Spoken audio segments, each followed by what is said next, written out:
जय बोलो देवादिदेव 1008 श्री भगवान महावीर स्वामी की जय जय जय। अहिंसा परमो धर्म की जय जय जय। परम पूज आचार्य गुरुवर श्री विद्यासागर जी महाराज की जय जय जय। परम पूज्य 108 यूनिवर्सिटी प्रमाण सागर जी मुनिराज की जय जय जय। नमोस्तु गुरुदेव, नमोस्तु। श्रमण संस्कृति के इतिहास की दृष्टि से आज की तिथि बड़ी महत्वपूर्ण तिथि है। महत्वपूर्ण इसलिए कि आज की तिथि में हमें आंखें मिली, दृष्टि मिली। आज की तिथि श्रुत पंचमी की तिथि है। चार बातें आज के संदर्भ में मैं आप सबसे कहूँगा। श्रुत परंपरा,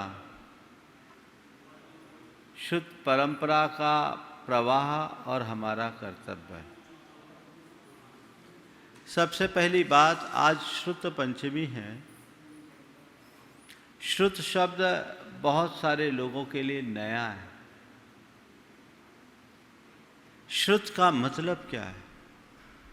तीर्थंकरों के द्वारा उपदिष्ट तत्व का नाम श्रुत है। तीर्थंकरों ने जो कुछ कहा उसे सुना गया, वह श्रुत कहलाया। आज जैन परंपरा में जिन आगम को श्रुत कहा जाता है, क्योंकि तीर्थंकरों ने कुछ लिखा नहीं,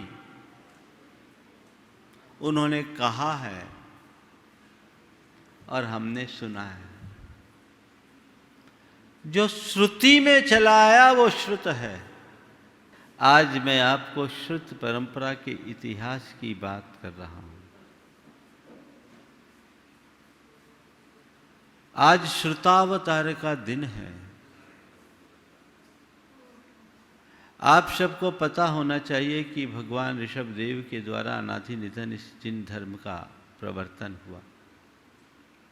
भगवान ऋषभदेव के उपरांत समय समय पर 23 तीर्थंकर हुए जिन्होंने जिन धर्म का प्रवर्तन किया।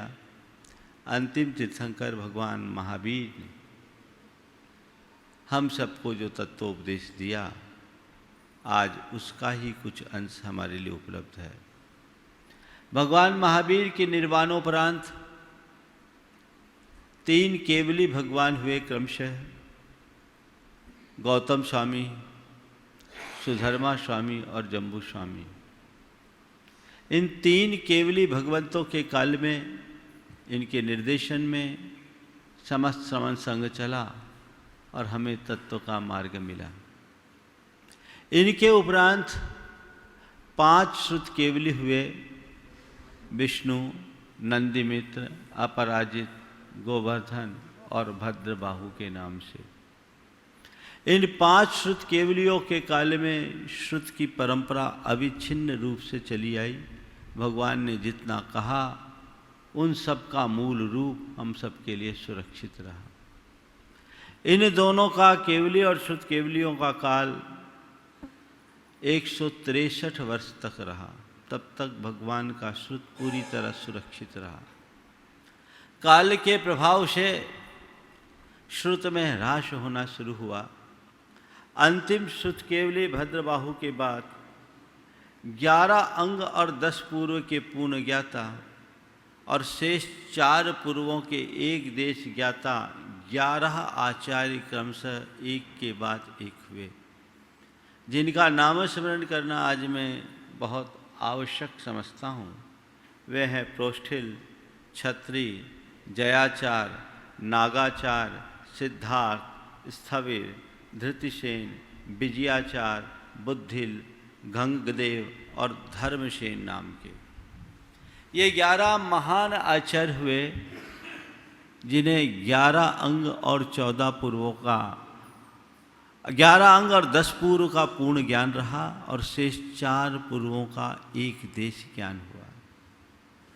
उसके बाद 5 ऐसे आचार्य हुए जिन्हें 11 अंगों का पूर्ण ज्ञान था, लेकिन 14 पूर्वों का एक देश ज्ञान बचा। पूर्ण ज्ञान नहीं रहा, उत्तरोत्तर ज्ञान क्षीण हुआ।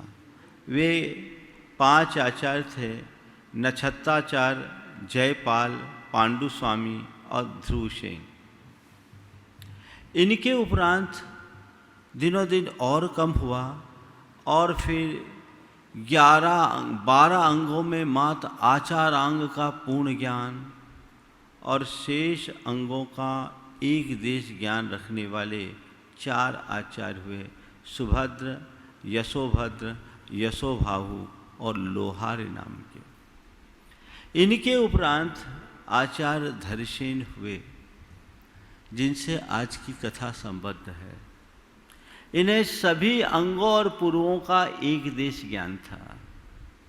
महासागर का बहुत थोड़ा सा अंश बचा था और ये लगभग 488 वर्ष बाद की बात है भगवान महावीर के निर्वाण के।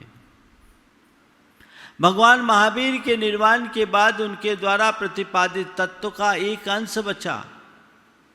उन्होंने द्वादशांगात्मक श्रुत की प्रवृत्ति की और वह द्वादशांग रूप श्रुत का अंश कितना बचा? सभी अंगों और पूर्वों का एक देश।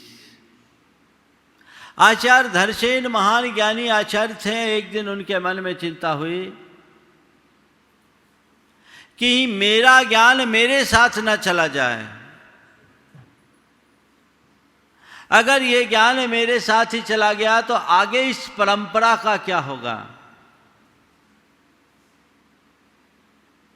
उस समय दक्षिण भारत में अरहत बली आचार्य के नेतृत्व में महिमा नाम के एक नगरी में मुनियों का महासम्मेलन हो रहा था। आचार्य धरसेन ने अपनी चिंता एक पत्र के माध्यम से वहां प्रकट की। उन्होंने एक पत्र भेजा।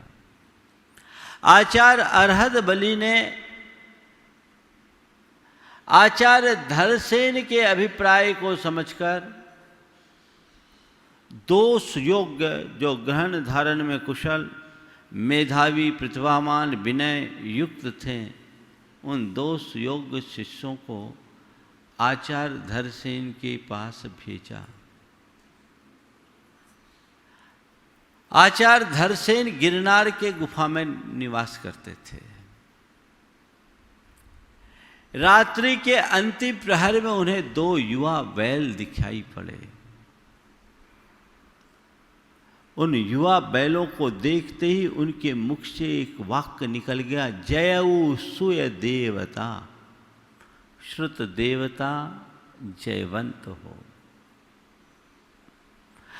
स्वप्न में उन्हें पूर्व संकेत मिल गया कि अब मेरे ज्ञान के प्रवाह को आगे बढ़ाने वाले आ रहे हैं।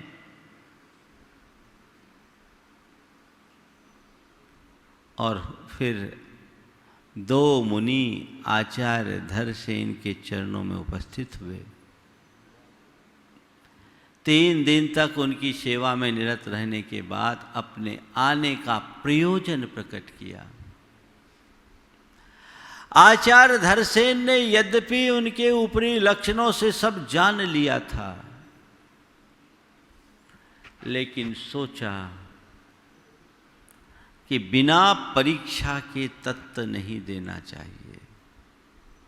इसलिए इन दोनों की परीक्षा की दृष्टि से उन दोनों को 2 अलग अलग मंत्र दिए, जिससे 2 अलग अलग विद्याएं सिद्ध करनी थी, और कहा कि 2-2 उपवास करके तुम इन विद्याओं को सिद्ध करो। गुरु आज्ञा स्वीकार करके दोनों मुनिराजों ने अपने अपने मंत्र की सिद्धि करना शुरू कर दिया। लेकिन उस मंत्र में कमी थी। एक हीनाक्षरी मंत्र था, एक अधिकाक्षरी मंत्र था। उनके मंत्र के अनुष्ठान से देवियां प्रकट हुई, पर एक के दांत निकले हुए थे, एक काणी थी।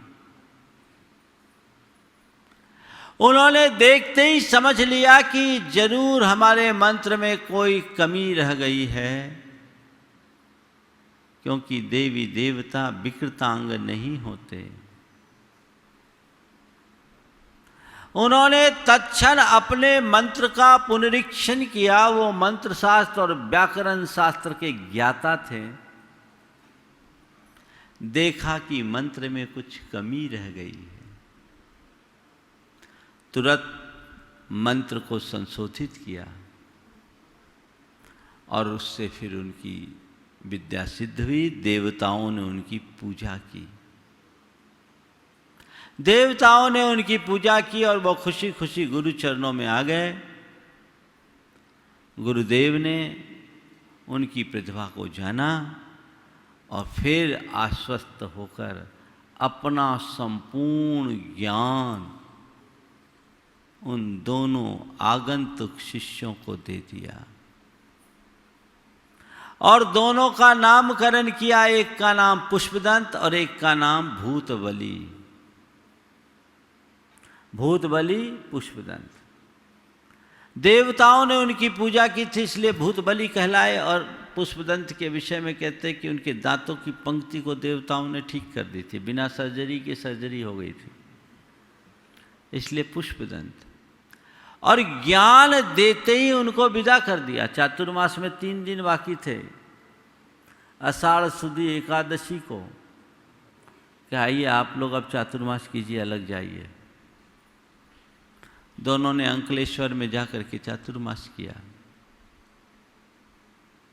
और चातुर्मास करने के उपरांत महाजिन पालित नाम के एक युवक को दीक्षा दी, अपने साथ रखा और पुष्पदंत तमिलनाडु की ओर चले गए, भूतबली एक और गए। फिर जिन पालित को पुष्पदंत ने भूतबली के पास भेजा और उनके निमित्त से सचखंडागम की रचना हुई। वो सचखंडागम आज हमारा मूल ग्रंथ माना जाता है, जिसमें सत्परूपना, खुद्दाबंध, बंध स्वामित्व विषय, वेदना खंड, वर्गना खंड और महाखंड नाम के 6 खंड हैं, जिसकी धवला टीका है। वो आज 16 भागों में प्रकाशित है, जो मूल भगवान की वाणी से संबद्ध है। उसकी पूर्णता आज की तिथि में हुई, इसलिए आज की तिथि को श्रुतावतार की तिथि के रूप में माना जाता है। श्रुत पंचमी महापर्व के रूप में मनाया जाता है। तब से आज तक प्रतिवर्ष हम सब श्रुत पंचमी मनाते हैं। ये श्रुत का प्रवाह यहाँ तक आया है। अब ये श्रुत परंपरा है, श्रुत का प्रवाह आया। आज हमारे पास बहुत कम ज्ञान बचा है। भगवान ने जितना जाना उसका अनंतवां भाग उन्होंने कहा, और जितना उनने कहा उसका अनंतवां भाग श्रुत में निबद्ध हुआ, और जो श्रुत में निबद्ध हुआ उसका बड़ा थोड़ा सा अंश आज हमारे बीच है। पन्नव निज्जा भावानंत भागोदु अनभिलप्पानम अनभिलप्पस्य पुनो अनंत भागोदु सुध निबद्धो। जो जानने योग्य तत्व है उसका अनंतवां भाग ही भगवान ने कहा है, और जो भगवान ने कहा उसका अनंतवां भाग ही श्रुत में निबद्ध हुआ, पर बहुत थोड़ा सा। आज वो प्रवाह हम सबके बीच है। गंगोत्री से गंगा सागर तक गंगा का प्रवाह बढ़ा है, पर श्रुत का प्रवाह दिनों दिन घटा है, छीन हुआ है काल के प्रताप से। ये आचार्यों की हम पर महान कृपा है, आचार्य धरसेन की महान कृपा, जो उन्होंने अपना ज्ञान आचार्य भूतबली पुष्पदंत को दी, पुष्पदंत भूतबली को दिया, और उन्होंने अपनी साधना का समय निकालकर हम सबके लिए ज्ञान का प्रसाद दिया, उसे लिपिबद्ध किया। सबसे पहले इस ग्रंथ का लिपिकरण हुआ, उसके बाद कसाय पाहुल और आचार्य कुंद आदि ने समय सार आदि अनेक ग्रंथों को लिखा। महान महान ग्रंथों को लिखने की परंपरा आई, और आज हमारे लिए दृष्टि मिली। हमारे मुनियों के लिए कहा गया आगम चक्षु साहू, साधु के लिए आगम ही आँख है। तुम्हें इन्हीं के हिसाब से देखना है। ये काल का एक लंबा प्रवाह है, महान महान आचार्यों की बड़ी कृपा है। धरसेन आचार्य के माध्यम से पुष्पदंत भूत बलि ने हमें सचखंड आगम दिया। उन्हीं दिनों एक गुणधर आचार्य थे जिन्होंने केसाय प्राभृत की रचना की और उनके ऊपर यति विश्वाचार्य ने पेज दोष विहत्ति नाम की टीका लिखी। उसी काल में आचार्य कुंद थे और अन्य अनेक अनेक आचार्य, और एक परिपाटी आज तक चली आई। पर मैं जो बात कह रहा था कि गंगोत्री से गंगा सागर तक गंगा का विस्तार हुआ है, पर ज्ञान गंगा का यह प्रवाह दिनों दिन क्षीण हुआ है। ये प्रवाह मंद हो रहा है। हमारी जिम्मेदारी है कि हम इस प्रवाह को सुरक्षित रखें। आज हम सबकी ये जिम्मेदारी है। शुद्ध पंचमी मनाने का मतलब केवल एक दिन शास्त्रों की पूजा कर लेना, शास्त्र भेंट कर देना या शास्त्रों के धूल हटाकर उन्हें धूप दिखा देने मात्र से नहीं होगा। हमें इस शुद्ध परंपरा के प्रवाह को अविच्छिन्न बनाए रखने के लिए जितना बचा उतने को बचाए रखने के लिए जो संभव है वो करना चाहिए। ये प्रवाह क्षीण हुआ। एक राजा था, राजकोष में दिनों दिन पैसा कम हो रहा था। राजा ने मंत्रियों से पूछा क्या बात है, लोग टैक्स नहीं देते क्या? बोले टैक्स तो देते पर आपका सिस्टम खराब है। सिस्टम खराब? बोले क्या है? बोले लोग टैक्स देते हैं पर दरबार में आते आते मामला साफ हो जाता है। बोले कैसे? बोले इसका जवाब मैं दरबार में दे दूंगा। उसने दरबार में लोगों को बुलाया, लाइन से खड़ा किया। ढेर सारे लोग लाइन से खड़े हो गए, लंबी लाइन लग गई और सबसे आखिरी वाले व्यक्ति के हाथ में बर्फ की एक सिल्ली दी और कहा बिना हिले इस सिल्ली को राजा तक पहुंचाना है। तो एक ने दूसरे को दिया, दूसरे ने तीसरे को दिया, तीसरे ने चौथे को दिया, चौथे ने पांचवें को दिया। एक दूसरे के हाथ से सिल्ली पास आउट होते गई।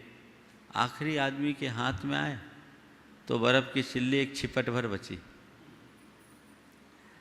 भर बची जिसे राजा के हाथ में सौंपा गया। राजा ने कहा ये क्या है? बोले बस जनता टैक्स के रूप में एक सिल्ली देती है और बीच के सिस्टम में उसको गला कर आपके कोष में आते आते सिल्ली बसती है। मुझे पता नहीं किस राजा की बात है, पर तीर्थंकर भगवंतों ने हम सबके लिए जो उपदेश दिया, हमारे आचार्यों ने उसे एक द्वादशांग की सिल्ली के रूप में हमें सौंपा था, जो काल के प्रवाह से छीन होते आज ये जो जिनवानी ये सास बचे एक छिपट है। पर विडंबना तो ये है कि ये शुद्ध बर्फ भी नहीं है, इसमें हमारे हाथ का मैल भी कहीं कहीं लग गया है, कुछ विकृतियां भी आ गई है। हमें बचाना है, इन शास्त्रों को बचाना है। हम जब श्रवण परंपरा के इतिहास को पलट कर देखते हैं तो पाते हैं 6 माह तक हमारे शास्त्रों की होली जली। बहुत सारा ज्ञान तो लिपिबद्ध न होने के कारण चला गया और जो लिपिबद्ध हुआ उसका भी बहुत सारा अंश नष्ट कर दिया गया। आज बहुत थोड़ा बचा है, लेकिन जितना बचा है वो भी हमारे काम का। यदि उतने को भी हम आत्मसात कर लें, उसे भी सुरक्षित रख ले, तो पीढ़ियों का उद्धार हो सकता है। हमारी ये जवाबदारी है कि श्रुत के प्रवाह को अविच्छिन्न बनाए रखें। श्रुत का प्रवाह कब अविच्छिन्न होगा? जब हम अध्ययन और अध्यापन की प्रवृत्ति को अपनाएंगे। आज शास्त्र है पर पढ़ने वाले नहीं हैं, तो ये परंपरा आगे कैसे जाएगी? उन आचार्यों की करुणा को देखो, कितनी करुणा और कृपा करके उन्होंने हम सबके उद्धार के लिए अपनी साधना का बहुमूल्य समय निकाल करके शास्त्र लिखा। और आज लोग इतने व्यस्त हो गए कि उन्हें शास्त्रों को पढ़ने के लिए समय नहीं। समय निकालना चाहिए। ये जिनवानी है जो हमें संसार से पार लगाने वाली है। दुनिया में जो ज्ञान मिलता है वो संसार चलाने का है, जिनवानी से जो ज्ञान मिलेगा वो संसार से पार लगाने वाला होगा। हम संसार से पार उतरने का ज्ञान प्राप्त करें, जिनवानी के प्रति अपनी रुचि जगाए, स्वाध्याय की प्रवृत्ति बढ़ाएं। आज दिनों दिन कम हो गई, जब से सब सिस्टम डिजिटल होता जा रहा है, प्रायः लोगों की पढ़ने की प्रवृत्ति कम हो रही है और स्वाध्याय तो लगभग समाप्त सा हो रहा है। रुचि जगाइए, इससे तुम्हारे जीवन का उद्धार होगा। जिनवानी का एक वाक्य भी तुम्हारे दिमाग में घुस गया तो तुम्हारा बेड़ा पार हो सकता है।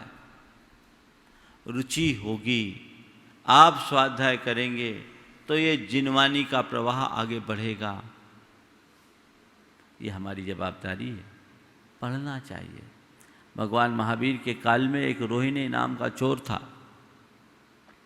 उसके पिता ने उससे कहा कि बेटा तुझे जिंदगी में जो करना है सो करना, लेकिन महावीर की छाया में कभी मत जाना। एक बार उसकी झलक देख लिया या उसकी एक बात सुन लिया तो अपना धंधा चौपट हो जाएगा। चोरी का धंधा पुश्तैनी धंधा था। पिता को उसने वचन दे दिया और पूरे जीवन भगवान महावीर की छाया से भागता रहा। एक बार ऐसा हुआ, वो चोरी करके जा रहा था, पीछे पीछे सैनिक उसका पीछा कर रहे थे। इसी बीच भगवान महावीर का समोसरण रास्ते में पड़ गया। अब उसके सामने एक दुविधा आ गई कि यदि मैं पीछे लौटता हूँ तो पकड़ा जाता हूँ, आगे बढ़ता हूँ तो समोसरण आता है। चलो ठीक है, पिता ने कहा दर्शन नहीं करना और बात नहीं सुनना, तो मैं अंदर नहीं जाऊँगा, सो दर्शन नहीं होंगे, और कान में उंगली डाल लूँ तो बात नहीं सुनूंगा। उसने अपने दोनों कानों में उंगली डाल लिए और दौड़ना शुरू किया। इसी मध्य उसे एक तीक्ष्ण कांटा चुभा। अब मजबूरी आ गई, कांटा चुभा तो कांटा निकालने के लिए उसे अपने कान से उंगली निकालनी पड़ी। जितनी देर में कांटा निकाला उतनी देर में भगवान उस समय देवों का स्वरूप बता रहे थे और 2 वाक्य उसके कान में प्रविष्ट हो गया। देवों की छाया नहीं पड़ती, उनके पलके नहीं झपकते। नाक आंखों की पलके जैसे अपनी झपकती है, देवों की नहीं झपकती। उनकी छाया नहीं पड़ती और उनके पलके नहीं झपकते। अब क्या था, गड़बड़ हो गया। अब तो वाक्य सुन लिया, पिता को दिया वचन, टूट गया। अब इस दुविधा में वो ढंग से दौड़ भी नहीं पाया और पकड़ा गया। उसे अचेत कर दिया गया। होश में आया तो देखता क्या है, देवियां उसके लिए पंखा झेल रही है, क्योंकि वो इतना शातिर चोर था कि चोरी करता था, सबूत नहीं छोड़ता था, उसे पकड़ना बड़ा मुश्किल था। देवियां उसके लिए पंखा झेल रही है। जैसी आंखें खोला, पूछा मैं कहाँ हूं? बोले आप स्वर्गलोक में आ गए, हम सब आपकी सेवा में हैं। आप स्वर्गलोक में आ गए, हम सब आपकी सेवा में हैं। आपने अपने जीवन में जो कुछ भी अच्छा बुरा कर्म किया, सच सच बता दीजिए ताकि आपको सही जगह भेज दिया जाए। उसने देखा ये तो देवियां जैसी दिख रही है, पर दाल में कुछ काला सा है, इन सब की छाया भी पड़ रही है, इनकी पलकें भी झपक रही है तो ये आदमी जैसे। जरूर अभय कुमार की कोई चाल होगी मुझे फंसाने की। दिमाग का धनी तो था ही। उसने जितने अच्छे काम हो सकते थे गिना दिए और बुरे काम के नाम पर एक तिनका चुराने की बात भी नहीं कबूली।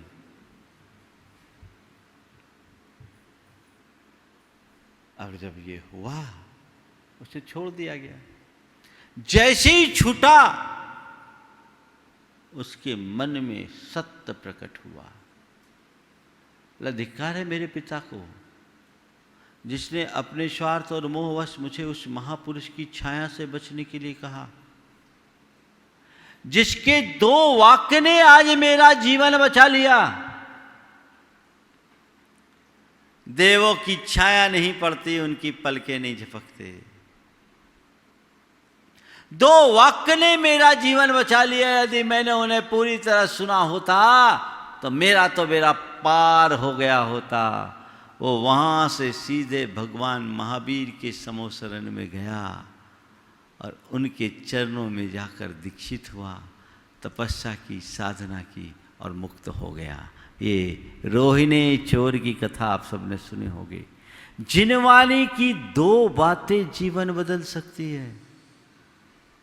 यदि सश्रद्धा सुनो तो श्रुत के प्रवाह को अक्षुण्ण बनाए रखने के लिए पहला काम श्रुत का अभ्यास, स्वाध्याय हर व्यक्ति को करना चाहिए।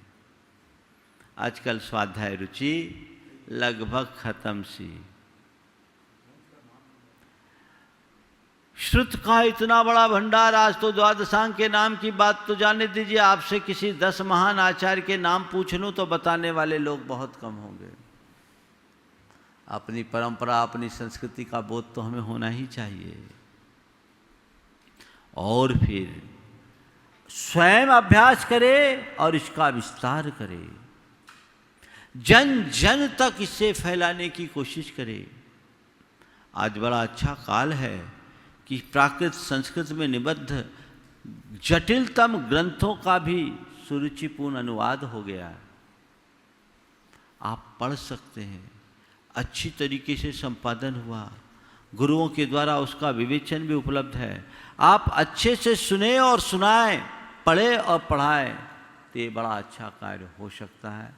तो श्रुत पंचमी के इस पावन अवसर पर मैं यही कहूँगा, श्रुत को जाने, श्रुत की परंपरा को जाने, श्रुत की प्रवाह को अविच्छिन्न रखें और इस प्रवाह को अब मलिन होने से बचाने का संकल्प ले। जिनवानी में जनवानी का प्रवेश न हो, जिनवानी के साथ मनमानी न हो। ये जवाबदारी हर जिनवानी के आराधक की है। यदि ऐसा करेंगे तो निश्चित रूप से ये हमारे लिए एक बहुत बड़ी उपलब्धि होगी। सांस्कृतिक दृष्टि से आज की तिथि का बड़ा महत्वपूर्ण स्थान है, क्योंकि कोई रास्ता पर चले और अपना मंजिल तय कर ले, उससे कोई खास लाभ नहीं है। महत्वपूर्ण वे होते हैं जो रास्ते पे चलने के साथ साथ रास्ता बनाते हुए चलते हैं, बाद वालों के लिए रास्ता बनाते हैं। हमारे तीर्थंकरों ने केवल वो रास्ते पे चले नहीं, रास्ता बनाए हैं। पर रास्ता बनाए हैं, पर बाद में हमारे आचार्यों ने उस रास्ते पर जगह जगह मील का पत्थर गाड़ दिया, जो आज हम जैसे भूले भटकों का राह प्रशस्त कर रहे हैं। जिनवानी का सजन मोक्ष मार्ग के इस गूढ़ रास्ते पर गाड़े गए मील के पत्थर की तरह है। हम इन्हें सुरक्षित रखें, ये हमारी सांस्कृतिक पहचान है। इन्हीं के बल पर हम अपने जीवन को आगे बढ़ा सकेंगे। सारे देश के लोगों ने आज जिनवानी की आराधना की। सभी लोगों ने आज शास्त्र भेंट करने का मन बनाया। बहुत सारे लोगों के नाम की घोषणा हुई, कुछ घोषणाएं अभी यहाँ और होगी।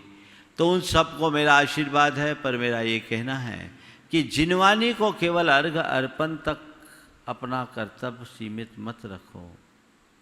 जिनवानी का पारायण करो, जिनवानी की विनय करो, जिनवानी का बहुमान करो, जिनवानी की आराधना करो और जिनवानी के प्रचार प्रसार में अपना अधिकतम योगदान दें। तभी हम अपने जीवन को सफल और सार्थक बना सकेंगे। सभी को आशीर्वाद, सभी के हृदय में देव शास्त्र गुरु के प्रति ऐसी श्रद्धा बलवती बनी रहे और सभी अपने जीवन को सफल और सार्थक बना सके। इसी भाव के साथ मैं विराम ले रहा हूँ। बोलिए परम पूज्य आचार्य गुरु श्री विद्यासागर जी महाराज।